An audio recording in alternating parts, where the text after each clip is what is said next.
എന്നെ കണ്ട് ഇൻഫ്ലുവൻസ് ആവുന്നില്ലേ മക്കള്? നിങ്ങള് ഉണ്ട് ഉണ്ട് ഉണ്ട് എന്നെ കണ്ട് ഇൻഫ്ലുവൻസ് ആവാൻ പാടില്ലാത്ത കുറച്ച് കാര്യങ്ങളുണ്ട്. അത് ഞാൻ പലയിടങ്ങളിൽ നിങ്ങളോട് പറഞ്ഞിട്ടുണ്ട്. എന്റെ അനിയന്മാര്, എന്നെ കേൾക്കുന്ന കൊച്ചനിയന്മാരും അനിയത്തിമാരും വേടന്റെ കുറെ ദുശീലങ്ങൾ ഇൻഫ്ലുവൻസ് ആവാതിരിക്കുക.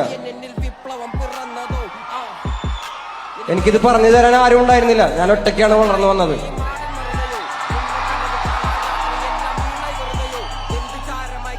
ഞാൻ തിരുത്താനും എന്നെ തിരുത്തപ്പെടാനുള്ള ഒരു സാഹചര്യത്തിലാണ് ഞാൻ നിങ്ങളുടെ മുന്നിലാണ് വന്നിരിക്കുന്നത്.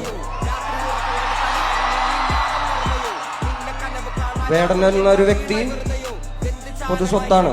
നിങ്ങളുടെ ചേട്ടനും അനിയനും ഒക്കെയാണ് ഞാൻ. നിങ്ങൾക്ക് പറയാനുള്ളത് എന്റെ മുഖത്ത് നോക്കി പറയാൻ പറ്റുന്ന ഒരു സാഹചര്യത്തിലാണ് ഞാൻ നിൽക്കുന്നത്. ഞാൻ നിങ്ങളുടെ മുന്നിലാണ് വന്ന് നിൽക്കുന്നത്. അപ്പൊ എന്നെ കണ്ട് ചില കാര്യങ്ങൾ ഇൻഫ്ലുവൻസ് ആവാതിരിക്കുക.